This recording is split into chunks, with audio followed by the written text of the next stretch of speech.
Welcome to another edition of PACTV Community News. I'm Kim Mio, and today I am joined by PACTV's Julie Thompson.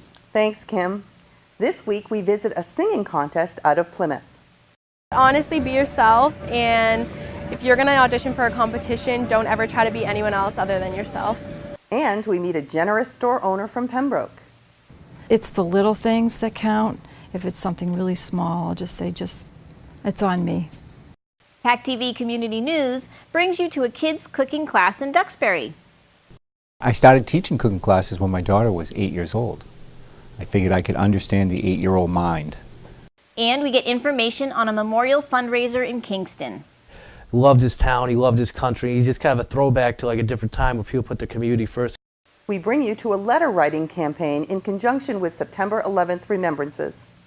He has told me many times after he came home and in his letters how much it meant to him to get a letter. And we'll bring you a college application success story. I was worried that the stress of the college application process would really affect our relationship. Town Talk this week is from Kingston's new town administrator, and it's all ahead on this week's edition of PACTV Community News.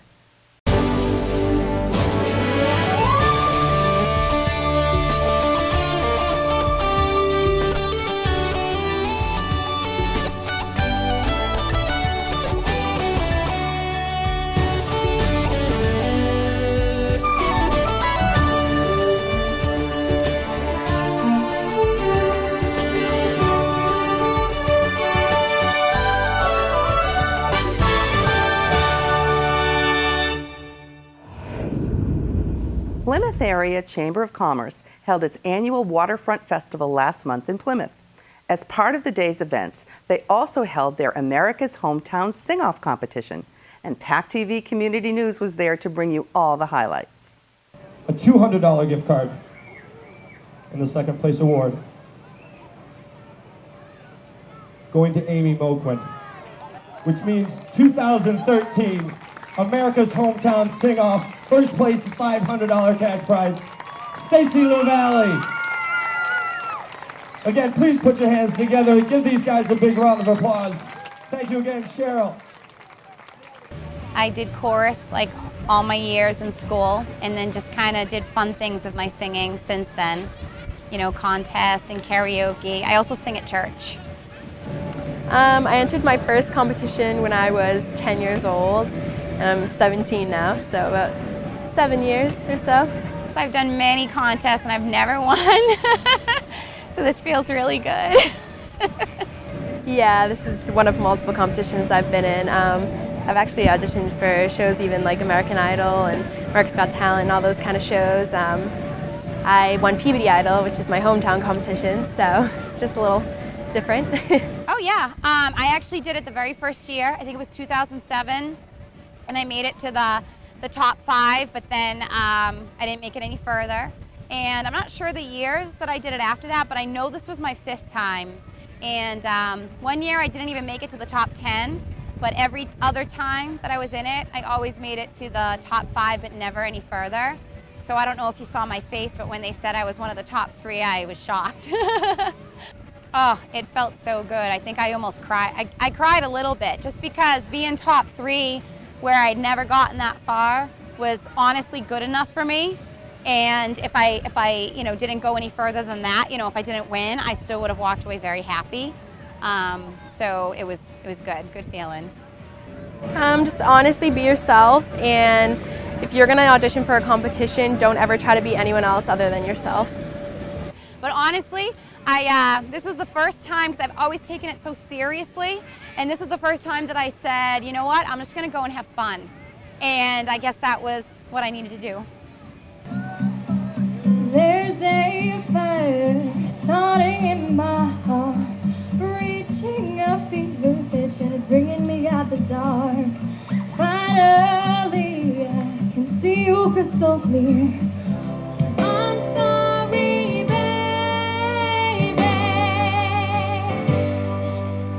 Over and over, I'm filled with regret. This one is for the boy with the pullman system, top down AC with the coolest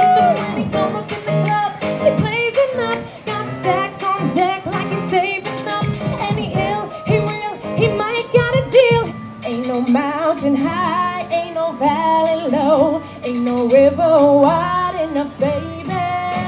If you need me, call me, no matter where you are, no matter how far. Just call my name, I'll be there in a hurry. You don't have to worry, 'cause baby, there ain't no mountain high enough, ain't no valley low enough, ain't no river wide enough. I don't even know his last name. My mama would be so ashamed. Started out, hey cutie, where you from? And then it turned into, oh no, what have I done? And I don't even know his last name. A Kingston family who lost their son David is holding their annual memorial fundraiser on September 14th at the Kingston Knights of Columbus starting at 7 p.m. David Hansen was a caring young man, an Eagle Scout, and a call firefighter in Kingston. He had a love for the children of Haiti after going on a mission with St. Joseph's. Tragically, he lost his life in a water accident. PACTV Community News met with his brother to hear more about David and this year's Hansen Memorial fundraising event. So we started the David Hansen Memorial Fund 2011 as we thought it's a way to best commemorate our brother and son David. And we did this memorial fund as an effort just to remember the name, and you hate to, people get lost in the annals of time so quick, and you want to have something to remember someone who's so loved and cared around this community, and that's how we use this fund, as something good in his name that can continue on long after he's passed away. This event's going to be a silent auction. We've done it in the past, and usually we have sporting event packages. We have weekend getaways. We have plenty of booze, which I'm sure people like. And we also have lots of little gifts from around town, local South Shore gifts. We have plenty of restaurants and great venues. There's a wine tasting, I believe, this year for 10. We have plenty of gift cards. There's raffle tickets and a lot of giveaways too. Every year it's kind of evolved a little bit, gets a little bit bigger before as we get better at trying to really get more funds, we get more ingrained in the community and people get behind the cause. And every year it gets a little bit bigger, and it makes us happier as it's growing and it's coming something good and people are starting to know us onto it. Most of the funding goes to the David Hansen Memorial Scholarship, which goes to young students looking to get into public service areas like an EMT like Dave was, or a teacher, anything that gives back like David did. And we also give a large portion of the funds to the Mission Haiti project to continue on what they're doing down there, the good work they're doing down there in Haiti.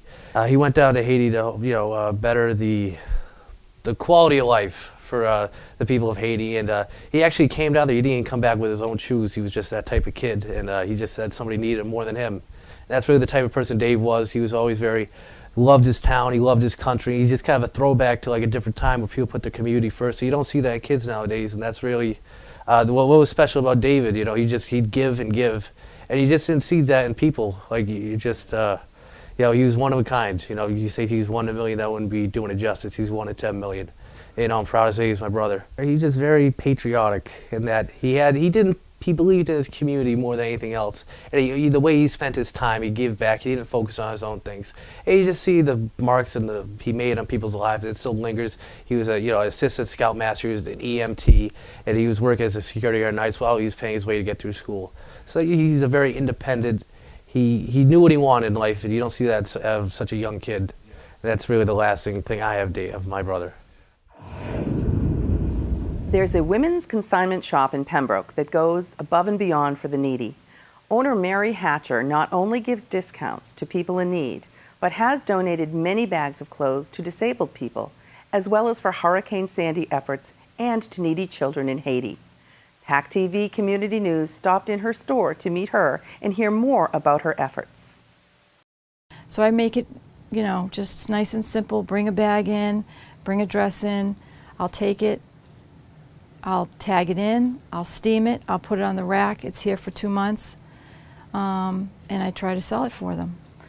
And as far as the pricing goes, it's a drop-down price, so you have to look at the dates, and after 30 days it drops down 25%, and then after another 30 days it drops down another 25%.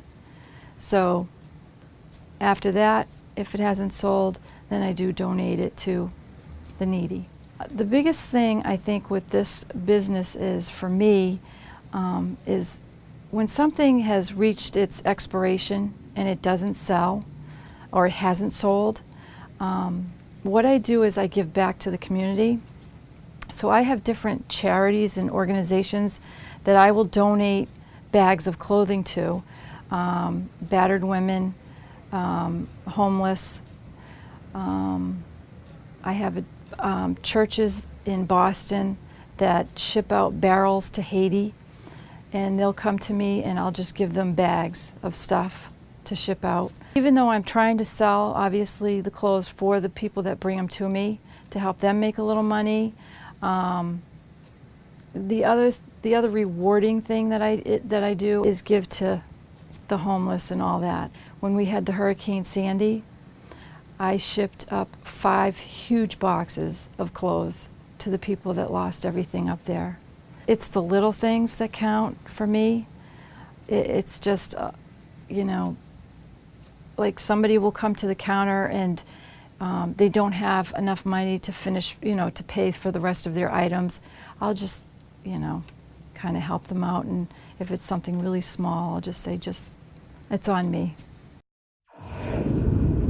Duxbury's Wildflower Cafe offers homemade food and treats, but they also run a kids' cooking class right from their own kitchen. Owner Tom Bissett runs these 5-week classes, which includes personalized aprons, hands-on cooking lessons, an egg cracking contest, and ends with the kids serving a final meal to their families. PACTV Community News caught up with a recent class to see the kids in action. You ready? Go. Next. Next. Come on, kids. Let's go. Next. I'm sorry. No pushing, no running. That's your right. That's your left. Hey, don't worry. I have books that work just like that. No. Next. Next. It's a busy Sunday morning. Let's go. That's the way the egg breaks. Disgusting. Here you go. Ready? Oh, at least you got your left hand. I dropped it. Good. Next. You don't have that much time. I'm sorry. At Wildflower Cafe, for the past 4 years, we've been having children's cooking classes. They range from ages between 7 and 13 years old. I started teaching cooking classes when my daughter was 8 years old. I figured I could understand the 8-year-old mind, so I figured that would be a good place to start. Right, and then if I walk it away, right, I got the light doing. Oh, that's cool. That's right. That means I'm watching it. Even when I'm not looking, I'm looking. They get their aprons, they write on them, and maybe one of them will go home and cook dinner for their parents someday and make them some chocolate chip cookies. And if not, I'm training future help for when they all get to be 17, 18 years old. What I like about the class is that it's really fun and you make all kinds of good stuff and you learn how to make things. I really like all the people in the class and it's really especially me. I like cracking eggs. I like Tom because he's a really good cook and he makes really good tasting food. All of the kids have been a lot of fun to be around. Some of them write me cards and they're hanging up on our wall up front, thanking us for letting them come in here and cook and then go home and cook for their parents. And they seem to really have a lot of fun doing it. Hi, Mom. Hi, Mom. Hi, Mom. They run for 5-week classes, and they do a different thing each week.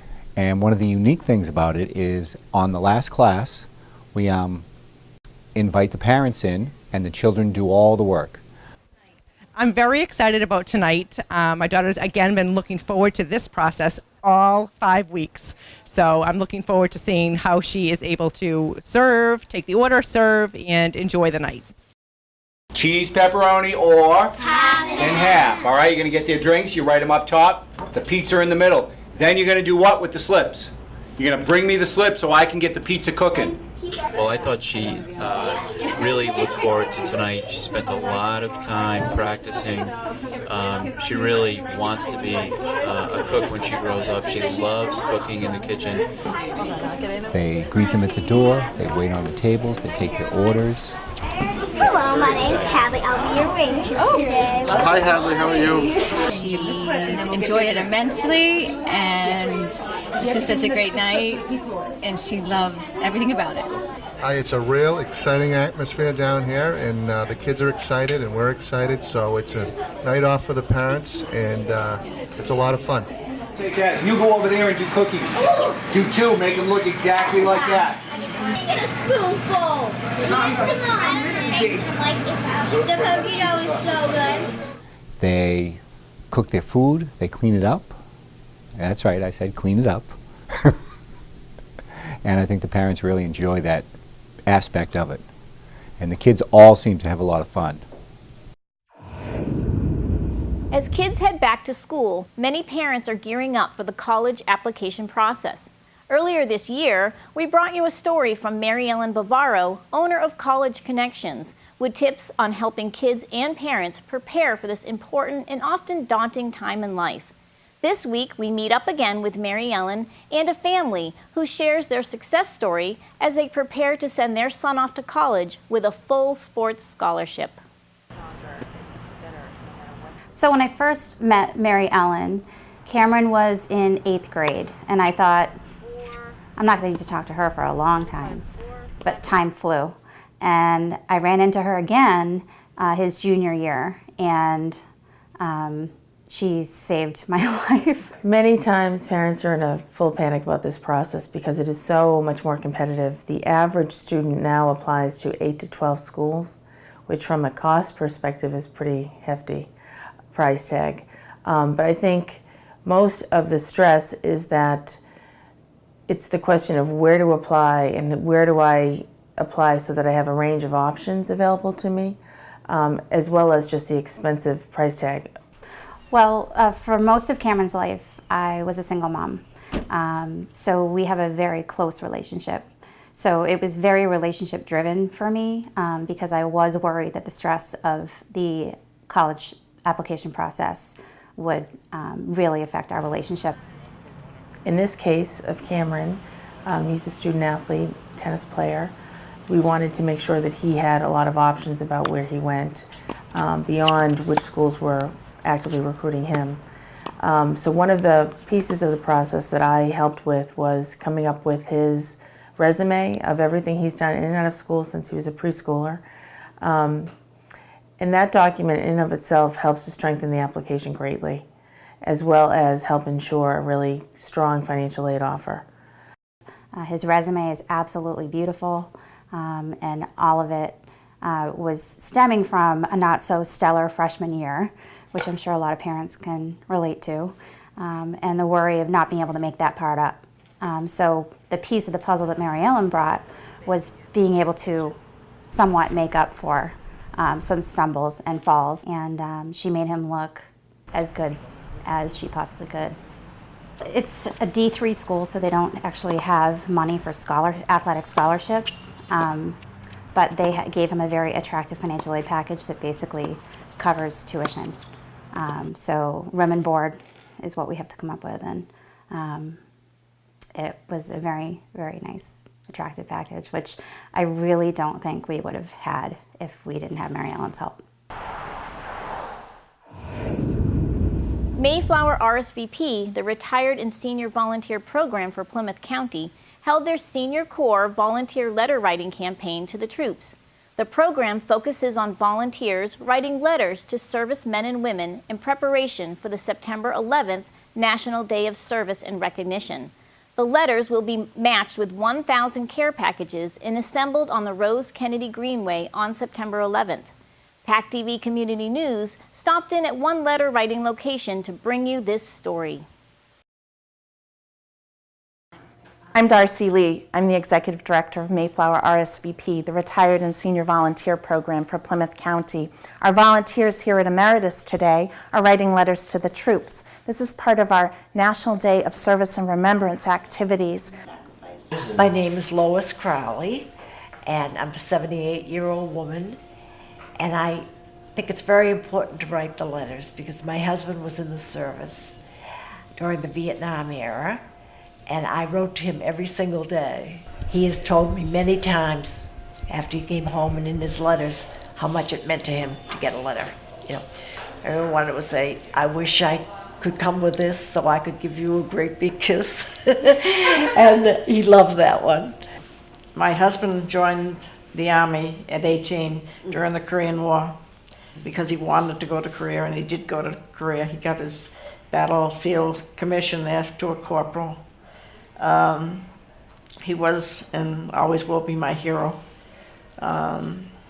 I don't know too much more I can say, except that I'm glad that I'm writing this letter at least to someone in the service. My husband would be very proud of me and certainly would want me to do it.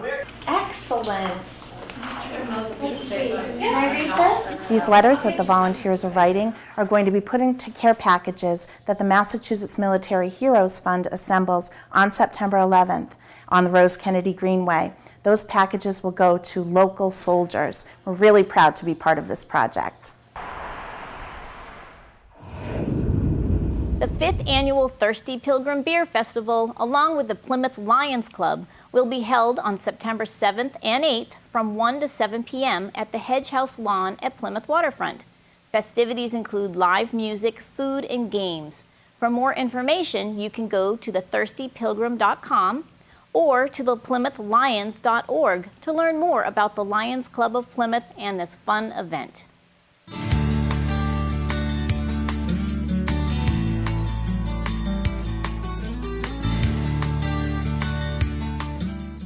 Hi, welcome to the office of the Town Administrator, Robert Fennessy, Kingston.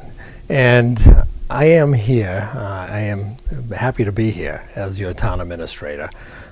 If you watched the interviews during the process of hiring a new Town Administrator, you would have seen my background, but just to give you a quick synopsis of who I am and where I came from. I live in Plainville. I've been a selectman in Plainville for 18 years. This is my final term. I decided not to run again. 18 years is a lot to be a public official, but it caps 25 years of service to the town, including the Conservation Commission, the Cable Advisory Committee, the Finance Committee, and as a constable in the town. So it's kind of sad in a way to leave all that in my own hometown, but I'm very excited to be here in Kingston to now move Kingston forward in the role of Town Administrator. I'm an attorney, and don't hold that against me. I've practiced the last 12 years in municipal law, employment law, and family law. And I also am an adjunct professor at UMass Law School, where I teach municipal law, employment law, and I've taught animal law courses also. That's an interest of mine. It's something I'm putting on the side burner right now to focus on my duties here in town. I also had worked for the MSPCA for nearly 21 years as in the law enforcement division as a captain. I retired from there as a captain, deputy director of law enforcement. Exciting career, sad career at times because you're dealing with cruelty to animals and seeing the worst of the worst, but it was also rewarding when you're able to take animals out of a situation, prosecute the individual, and get them into new homes. So that's kind of my background. I have two daughters. My youngest is in college. My oldest just got married a few months ago. My daughter Erin is at UMass Boston, where she's on the women's basketball team. So that's kind of my focus outside of my work life, is focusing around my kids. Kingston, beautiful town. If you've lived here for a long time, you're very fortunate. The quality of life here is great from what I see. The closeness to the highways, the functions of the town, including the buildings that are available and the use of the buildings and the town's parks and so forth. I mean, it's a great town, close to restaurants and the churches. Everything's right here. So you're fortunate to live in Kingston. I'm fortunate to be here to take it further. My goal as town administrator is to put some stability in this position, but also to let people know that it's an open door policy. Somebody wants to come in and talk to me about an issue, please do. I'm here all the time. Sometimes I'm here too much time with the evening meetings, but it's something that I want everybody to feel comfortable, including the staff here and the town workers, as well as the public. We're also fortunate to have a great staff in Kingston. We have a excellent school system, the police and fire departments, highway, the recreation, and I don't want to leave anybody out, but all these town functions gel smoothly together for the benefit of citizens. So I'm not going to go on and on. I just wanted to give the people of Kingston an idea who I am and what I stand for, what my background is, and you'll get to know me. I've met so many people in these 3 weeks that I've been here, so many employees and town committee members and citizens, and I want to. My goal is to maybe someday meet everybody, and sometimes at functions like the Kids Night Out, where I met many people from town. So feel free to call me or stop by and say hello. I'll be out there. I'll be at the functions. I'll be on duty 24/7. So don't ever hesitate. So and I want to thank PACTV for coming in and giving me this opportunity to express my views and who I am. So thank you. Thanks for watching this week's edition of PACTV Community News. Replay times are listed on our website, pactv.org. Click the PCN logo to watch individual stories or an entire program. See us on YouTube by searching for the PACTV Community News channel. Like us on Facebook to receive previews each week and links to all of our stories. We'll see you next week on PACTV Community News.